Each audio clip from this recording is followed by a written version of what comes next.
Haleluya. Halo Bapak Ibu, saudara-saudari terkasih dalam Tuhan Yesus Kristus.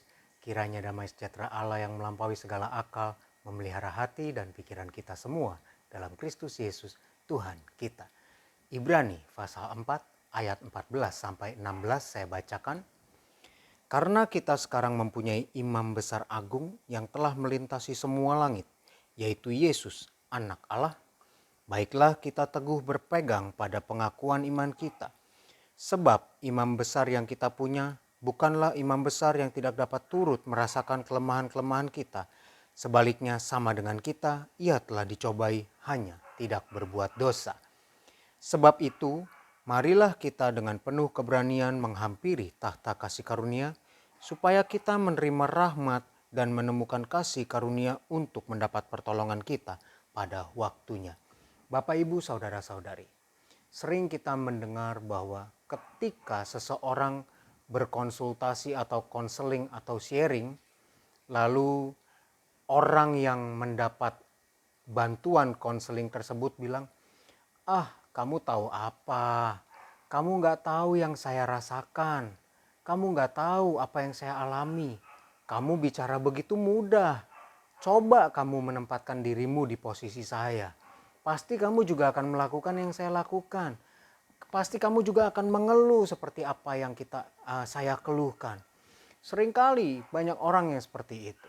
Dia mau mencurahkan perasaannya dengan orang yang senasib, sepenanggungan, seperasaan dengan dia.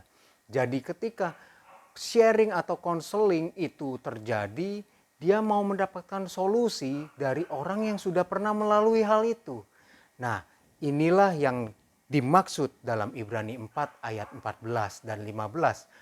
Bahwa Yesus, imam besar kita, imam besar agung kita, dia bukan imam besar yang tidak dapat turut merasakan kelemahan kita, ayat 15 katakan. Dia sudah tahu apa yang kita rasakan. Bahkan dia sampai mencucurkan darah, bukan hanya air mata. Dia sampai mencucurkan darah. Dia ikut dicobai, dia tahu apa sih yang kita rasakan yang dia tidak tahu. Dia tahu semua, Bapak, Ibu, Saudara-saudari. Untuk itu ketika dia berkata bahwa mari kita dengan penuh keberanian menghampiri tahta kasih karunia, ayat yang ke-16. Ketika dia mengundang kita untuk mari sampaikan keluh kesahmu, sampaikan pergumulanmu, sampaikan apa yang menjadi keberatan-keberatan hati kita. Dia tahu perasaan itu. Dan karena dia tahu perasaan itu, dia pasti tahu mengatasinya. Dan dia pasti dapat memberikan solusi terbaik untuk Bapak, Ibu, Saudara-saudari, dan saya. Dan untuk itulah di ayat yang ke-14, penulis Ibrani ini berkata, baiklah kita teguh berpegang pada pengakuan iman kita. Bapak, Ibu, Saudara-saudari, karena dia tahu keberatan-keberatan kita, masalah-masalah kita, mari kita tetap teguh berpegang pada pengakuan iman kita. Bahwa dia, Yesus, imam besar kita. Dialah Allah kita. Dia yang akan menyertai kita, menolong kita.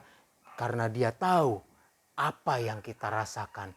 Dia tahu segala kelemahan kita. Tuhan tolong kita semua. Mari sama-sama kita berdoa. Tuhan Yesus, Engkaulah Allah, Engkaulah Tuhan. Terima kasih Tuhan, kalau Engkau turut merasakan kelemahan-kelemahan kita.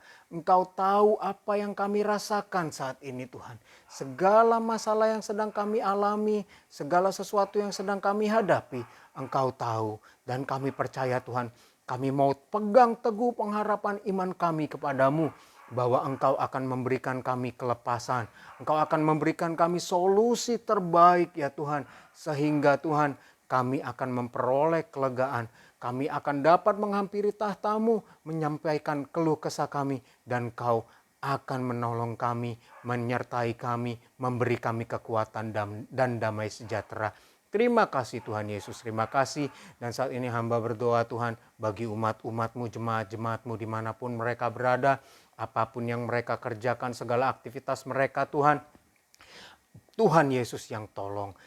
Baik segala aktivitas mereka dalam bekerja sebagai profesional, bekerja sebagai wirausaha, bekerja dalam belajar, dalam kuliah Tuhan. Tuhan yang memberi hikmat, Tuhan yang mengurapi, sehingga Tuhan yang bekerja profesional, yang berwirausaha, yang belajar Tuhan, mereka menghasilkan barang atau jasa yang baik, dan sekolah yang belajar, mereka juga berprestasi dengan baik. Terima kasih Tuhan. Tuhan juga menyertai dan memberkati, menjaga dan melindungi, sehingga dalam menjalankan setiap aktivitas mereka, mereka tetap dalam keadaan sehat dan baik. Walaupun mereka harus keluar rumah, tetap Engkau jaga dan lindungi, Engkau memberkati setiap mereka. Terima kasih Tuhan, terima kasih. Kami serahkan hidup kami kepadamu Tuhan, di dalam nama Tuhan Yesus Kristus. Haleluya, amin. Kasih karunia Tuhan Yesus menyertai kita semua. Amin.